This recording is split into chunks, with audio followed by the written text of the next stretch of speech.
देखें जी, next topic है हमारा यूनिट वेक्टर्स। अब यूनिट वेक्टर्स क्या होते हैं, मुझे बताएं। यूनिट, ये जो वर्ड है यूनिट, इसका मतलब क्या है? वन। One, yes. ये 9th 10th में मैथ में वर्ड अमूमन यूज करते रहे हैं। Unit, unit stands for one. अब यूनिट वेक्टर क्या मतलब होगा फिर इसका जी? क्या आपके जहन में आ रहा है? यूनिट का मतलब जब वन है तो यूनिट वेक्टर का मतलब क्या होगा? One vector. सर वो वेक्टर जिसका मैग्नीट्यूड 1 हो। यस, बिल्कुल ठीक है। अ वेक्टर विद मैग्नीट्यूड 1, ऐसा वेक्टर जिसका मैग्नीट्यूड 1 यूनिट हुआ करेगा, ऐसे वेक्टर को यूनिट वेक्टर कहा जाएगा। और इसका मकसद क्या है? इसका मकसद है it is used to represent direction of any specific vector. ये किसी भी वेक्टर की डायरेक्शन को शो करने के लिए यूज होता है, टू रिप्रेजेंट डायरेक्शन। ठीक हो गया? किसी भी वेक्टर की, या लाजमी नहीं है वेक्टर की, किसी भी स्पेसिफिक डायरेक्शन को रिप्रेजेंट करने के लिए ये यूज होता है यूनिट वेक्टर।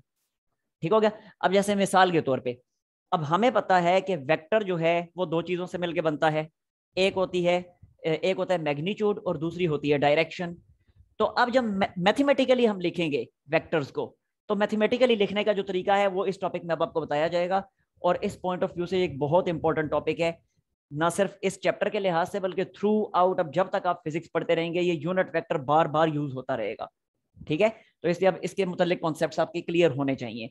देखिए जरा, अब ये वेक्टर है, अगर एक वेक्टर ए, मैंने अभी आपको कहा कि वेक्टर ए दो चीजों से मिलकर बनता है, एक होती है डायरेक्शन और एक होगा मैग्नीट्यूड। तो पहले तो देखें कि इस वेक्टर ए की डायरेक्शन को शो करने के लिए हम क्या यूज करेंगे। अभी बताया कि यूनिट वेक्टर का मैग्नीट्यूड 1 होता है, लेकिन इसका काम क्या होता है? इसका काम होता है डायरेक्शन को रिप्रेजेंट करना। तो वेक्टर ए की डायरेक्शन में जो यूनिट वेक्टर होगा, यानी वो यूनिट वेक्टर जो हमें वेक्टर ए की डायरेक्शन बताएगा, उसको डिनोट किया जाएगा ए कैप से। यहां मैं लिखता हूं कि direction unit vector, unit vector, unit vector in direction of vector A, in direction of vector A. कि वेक्टर ए की डायरेक्शन में जो यूनिट वेक्टर है उसको डिनोट किया जाएगा ए कैप से। इसी तरह अगर एक और वेक्टर है वेक्टर बी, उसकी डायरेक्शन में अगर यूनिट वेक्टर है उसको डिनोट किया जाएगा बी कैप से। ऐसे ही वेक्टर सी, उसकी डायरेक्शन में यूनिट वेक्टर है, डिनोट किया जाएगा सी कैप से। ठीक हो गया? वेक्टर है और, इसकी डायरेक्शन में यूनिट वेक्टर है तो डिनोट किया जाएगा और कैप से। ठीक हो गया? तो इस तरह किसी भी डायरेक्शन का जो यूनिट वेक्टर है उस वेक्टर का नाम लिखना है और ऊपर छोटा छोटा सा कैप डाल देना है। तो अब ये जो है ये ए कैप, ये वेक्टर ए की डायरेक्शन में यूनिट वेक्टर है। बी कैप वेक्टर बी की डायरेक्शन में यूनिट वेक्टर है। सी कैप वेक्टर सी की डायरेक्शन में यूनिट वेक्टर है। मतलब क्या? मतलब ये ए कैप जो है वेक्टर ए की डायरेक्शन हमें बताएगा, बी कैप वेक्टर बी की डायरेक्शन बताएगा, सी कैप वेक्टर सी की डायरेक्शन बताएगा, आर कैप वेक्टर आर की डायरेक्शन बताएगा। ऐसे एक और भी अभी यूज होगा, वो भी मैं लिख देता हूं, N cap in the direction of N. तो इसके लिए यूज होगा एन कैप। ठीक है क्या? अभी बताता हूं मैं बारी बारी। तो एन कैप जो है वेक्टर एन की डायरेक्शन बता रहा है, आर कैप वेक्टर आर की डायरेक्शन बता रहा है, टू सो ऑन। तो यूनिट वेक्टर का काम क्या है? डायरेक्शन बताना। ठीक हो गया? अच्छा, अब हम आगे आते हैं वेक्टर की तरफ, जो मैं मेन चीज आपको बताने वाला था। क्या देखें, अभी मैंने आपको बताया कि कोई भी वेक्टर जो है वो दो चीजों से मिलकर बनता है, एक होती है डायरेक्शन, एक होता है मैग्नीट्यूड। तो अब अगर मैं लिखूंगा वेक्टर ए, ये देखें ये वेक्टर ए, तो वेक्टर ए के लिए मुझे वेक्टर ए का मैग्नीट्यूड भी चाहिए, वेक्टर ए की डायरेक्शन भी चाहिए। अब वेक्टर ए का जो मैग्नीट्यूड है उसको कैसे लिखा जाएगा?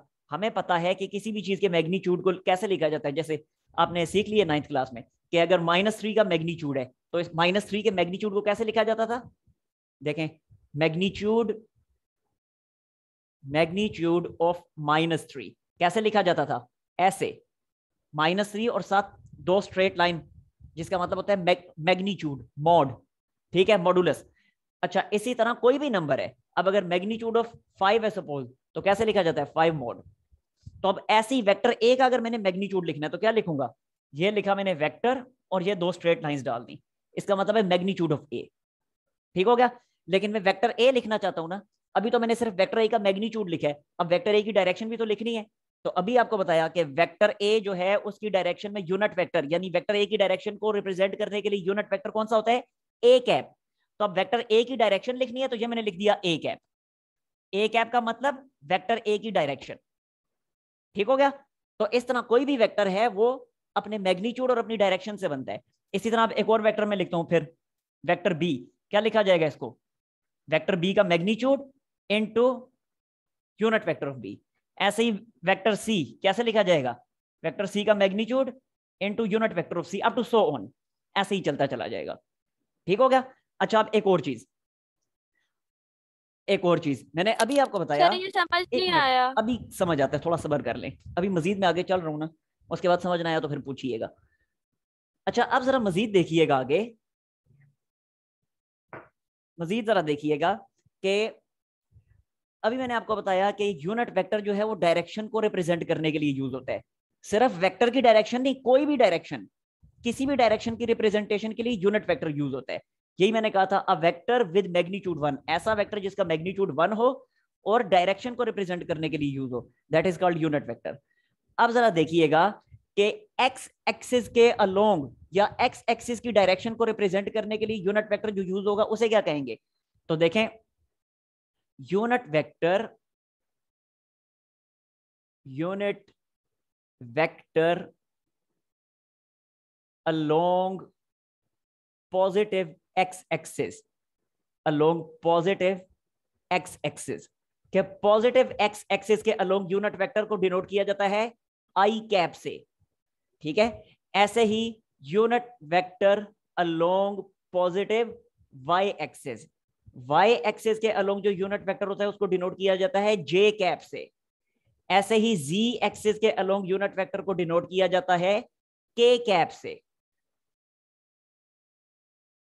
ठीक हो गया? तो तीनों एक्सिस के अलोंग यूनिट वेक्टर्स आपके सामने मैंने लिख दिए।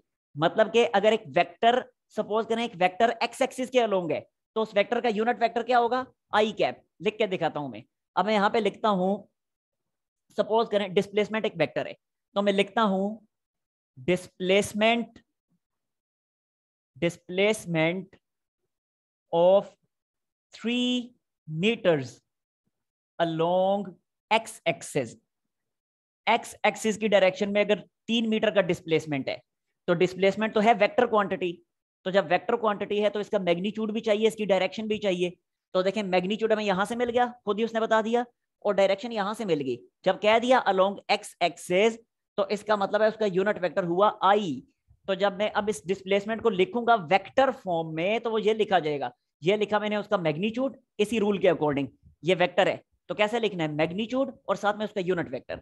तो देखें, मैं डिस्प्लेसमेंट लिख रहा हूं, तो ये डिस्प्लेसमेंट का लिखा मैग्नीट्यूड, और अब आगे लिखना है डिस्प्लेसमेंट का unit vector, like this.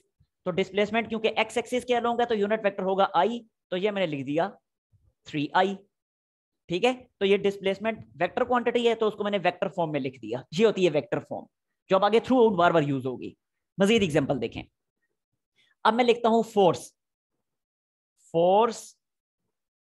Of 15 newton, force of 15 newton along Y axis. Y axis के अलोंग 15 न्यूटन की फोर्स है, तो कैसे लिखूंगा? 15 इंटू जे कैप। ठीक है जी? अच्छा, मजीद आगे देखें, एक मिनट जरा मैं लैपटॉप चार्जिंग पे लगा लूं, बैटरी खत्म होने वाली इसकी।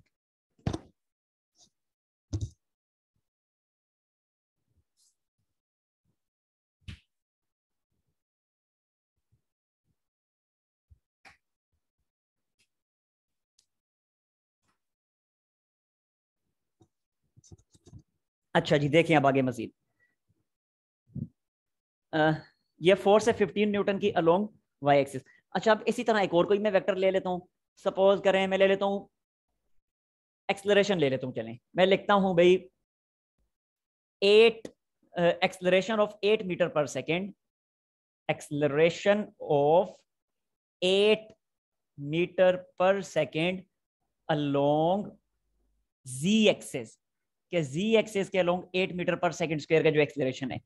अब देखें मैग्नीट्यूड कितना है? 8। तो अगेन इसके अकॉर्डिंग पहले लिखूंगा मैग्नीट्यूड, फिर लिखूंगा डायरेक्शन। तो मैग्नीट्यूड 8 है, तो ये मैंने लिख दिया 8, और साथ में डायरेक्शन अलोंग जी एक्सिस है, तो जी एक्सिस का यूनिट वेक्टर होता है के कैप, तो ये मैंने लिख दिया 8 इंटू के कैप। तो इस तरह से वेक्टर को हम, ये जो 3 मैंने लिखे हैं, ये वेक्टर की मैथमेटिकल रिप्रेजेंटेशन होती है। ठीक है, अब मैथमेटिकल कैलकुलेशन जाहिर सी बात है हम आगे चल के करेंगे, तो हमें मैथमेटिकल रिप्रेजेंटेशन का पता होना जरूरी है। तो ये मैंने 3 डिफरेंट वेक्टर्स लिए, 3 डिफरेंट डायरेक्शंस में लिए और 3 डिफरेंट मैग्नीट्यूड्स के साथ लिए, और उनको मैंने आपके सामने वेक्टर फॉर्म में लिख के दिखा दिया। ठीक है, ये बड़ी सिंपल सी अभी मैंने फॉर्म लिखी है। अब मैं मजीद एक स्टेप आगे जाने वाला हूं, यानी थोड़ी सी कॉम्प्लिकेटेड फॉर्म लिखने वाला हूं इसकी निस्बत। लेकिन पहले मुझे ये बताएं कि ये सब आपको क्लियर है। अब अगर यहां तक कोई मसला तो अब आप पूछने बेशक। जी, ये जो आपने लिखा हुआ है ना, ये समझ नहीं आया। ABC जो लिखा हुआ है सर यहाँ पे, ये समझ नहीं आया। ये जी साहब, यस सर, आपकी आवाज कट रही है साहब बहुत ज्यादा, मुझे नहीं समझ आई आपने क्या बोला है। यस सर, यही जो आप बता रहे हैं यही बता दो। ये बता रहा हूं ना, देखे ना, एक वेक्टर हमें पता है 2 चीजों से मिलकर बनता है। पहली चीज मैग्नीट्यूड, दूसरी चीज डायरेक्शन। अब मैग्नीट्यूड, ये वेक्टर ए है, तो वेक्टर ए का फिर मुझे मैग्नीट्यूड भी लिखना पड़ेगा, उसकी डायरेक्शन भी लिखनी पड़ेगी। तो ये वेक्टर का मैग्नीट्यूड मैंने लिख दिया। ठीक है, और अब इसकी डायरेक्शन चाहिए, तो अभी मैंने आपको बता दिया कि डायरेक्शन के लिए यूनिट वेक्टर यूज होता है, तो ये आगे वेक्टर ए की डायरेक्शन लिख दी। ऐसे ही वेक्टर बी मैंने लिखना है, तो ये वेक्टर बी का मैग्नीट्यूड और साथ वेक्टर बी की डायरेक्शन। ये वेक्टर सी लिखा, ये वेक्टर सी का मैग्नीट्यूड, ये वेक्टर सी की डायरेक्शन। फिर यही चीजें मैंने यहाँ पे लिखी। ओके सर, क्लियर है। जी सर जी जी, सर 15 न्यूटन को तो नहीं ना शो कर सकते, उसके लिए तो हमें एक एप्रोप्रिएट स्केल चाहिए होता है। अप्रोप्रिएट स्केल चाहिए होता है जब हम ग्राफिकली रिप्रेजेंट करते हैं। अब यहाँ पे ग्राफिकल रिप्रेजेंटेशन नहीं हम कर रहे, अब हम यहाँ पे मैथमेटिकल रिप्रेजेंटेशन कर रहे हैं, क्योंकि अब आगे जो हम कैलकुलेशंस करेंगे वो मैथमेटिकल कैलकुलेशंस किया करेंगे। ग्राफिकल रिप्रेजेंटेशन आपको इसलिए सिखाई गई है कि बाज औकात ग्राफिकली भी हमें सोल्व करना पड़ जाता है। जैसे अगर आपको कुछ याद हो तो 9th क्लास की अगर मैथ की बुक पढ़ी है आपके पास, उसे खोल के देखिएगा। चैप्टर नंबर 8 जब हमने किया था, तो चैप्टर 8 में, यस सर। हाँ अब सुने, चैप्टर 8 की जो आखिरी एक्सरसाइज थी 8.3, उसमें देखिएगा हमने वहां पे दो इक्वेशन सोल्व की थी। वो दोनों इक्वेशन 2 वेरिएबल्स में थी, एक्स वेरिएबल वाई वेरिएबल, और उनको सोल्व करके हमने एक्स और वाई की वैल्यूज फाइंड की थी। अब एक्स और वाई की वैल्यू फाइंड करने का, इक्वेशंस को सोल्व करने का, एक तो हमने सीखा था मैथमेटिकल मेथड, जो चैप्टर 9th क्लास की चैप्टर 1 के आखिरी एक्सरसाइज में था, वो मैथमेटिकल मेथड था। Yes sir. लेकिन साथ ही साथ 8.3 में हमने उन इक्वेशंस को मैथमेटिकली नहीं सोल्व किया था, ग्राफिकली सोल्व किया था, कि दोनों हमने वो ग्राफ्स ड्रॉ किए, लाइंस ड्रॉ की, और लाइंस जिस पॉइंट पे मीट कर रही थी उस पॉइंट के जो एक्स और वाई के कोऑर्डिनेट्स थे वही हमारा सोल्यूशन सेट था। अब बिल्कुल इसी तरह वेक्टर्स को भी सोल्व करने के, वेक्टर्स को भी सोल्व करने का एक मेथड ग्राफिकल मेथड है, जो आपने कल सीखा था, कल या परसों जब भी सीखा था, और अब है मैथमेटिकल मेथड। और मैथमेटिकल मेथड जो है ये ज्यादा यूज होने वाला है। 99.99% जगहों पे मैथमेटिकल मेथड ही यूज होगा जो अब आप लोग सीख रहे हैं। हाँ, 0.01% जगहों पे ग्राफिकल मेथड भी चल जाता है, लेकिन ज्यादातर यही मेथड यूज होता है। तो अब ये मैथमेटिकल मेथड है, इसलिए अब यहाँ पे अप्रोप्रिएट स्केल सेलेक्ट करने की जरूरत नहीं है, वो ग्राफिकल मेथड के लिए था। जी, और कोई? सर ओके ये सर। जो आपने ए हैट बताया है यहाँ पे जो और बोर्ड के कॉर्नर में है, unit vector in A direction of A, जो है ये नहीं समझ आया।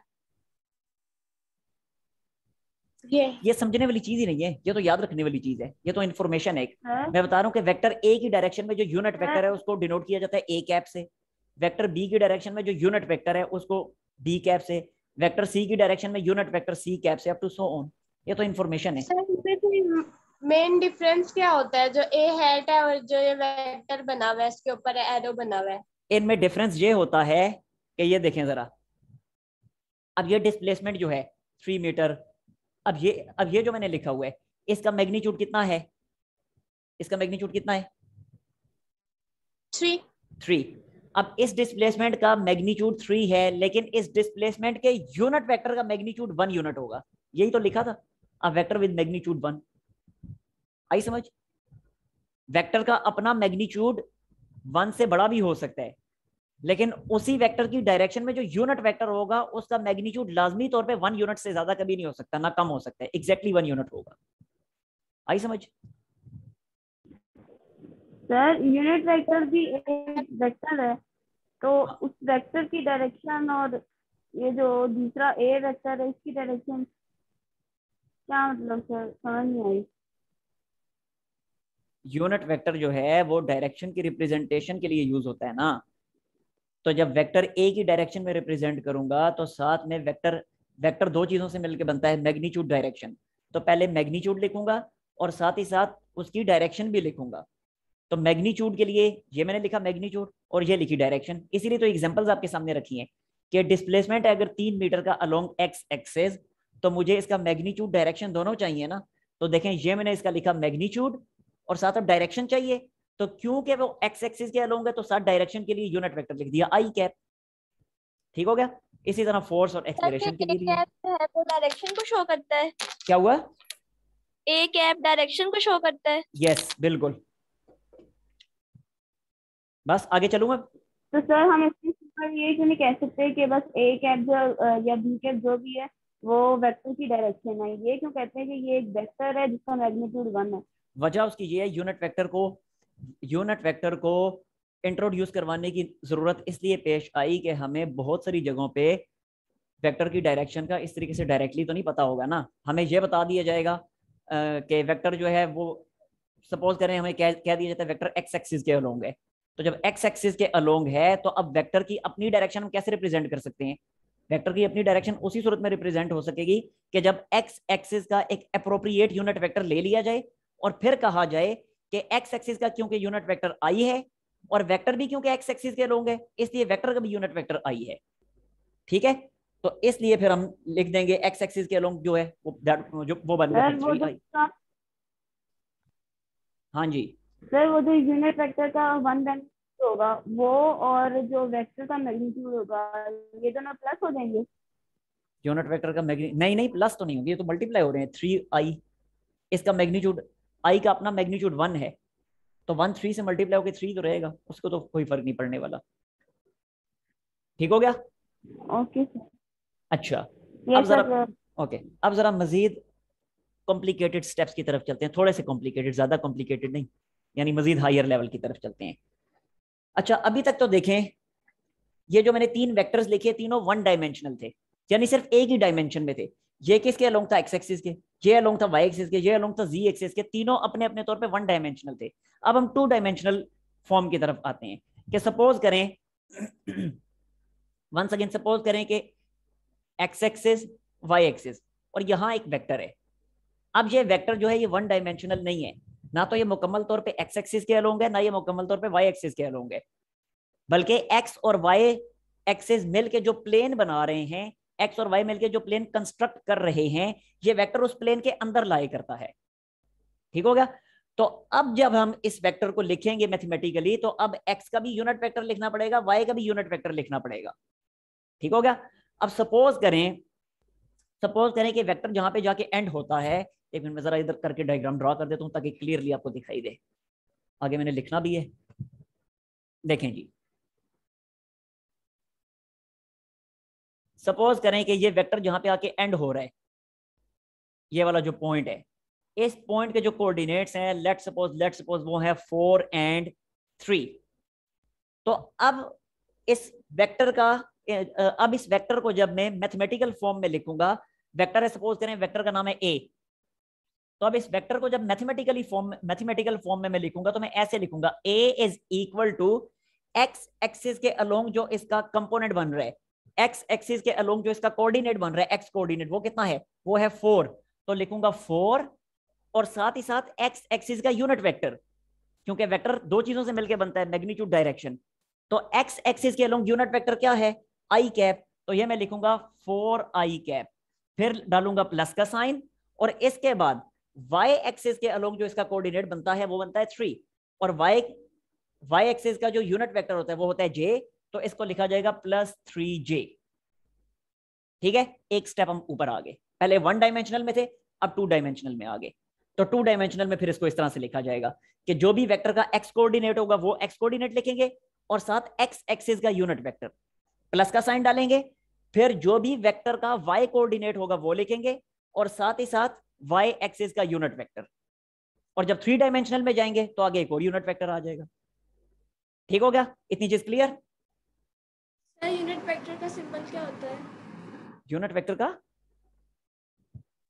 सिंबल सिंबल ही तो लिखे हुए हैं ये इतने सारे, कि अगर वेक्टर ए के लूंगा तो फिर ए कैप, बी के लूंगे तो बी कैप, सी के लूंगे तो सी कैप, इसी तरह ये आई के लूंगे तो आई, एक्स एक्सिस के लूंगे तो आई कैप, वाई के लूंगे जे कैप, जी के लूंगे के कैप। ये सारे सिंबल्स ही तो हैं, और क्या है।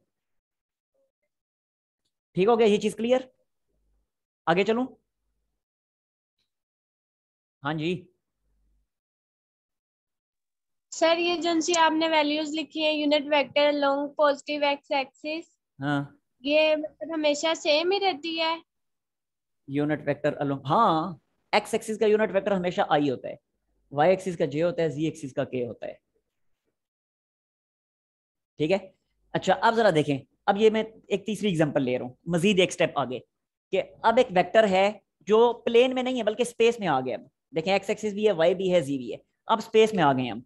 तो देखें इधर कोई वेक्टर है, या इधर को छोड़ें, ऐसे ही कर लेते हैं।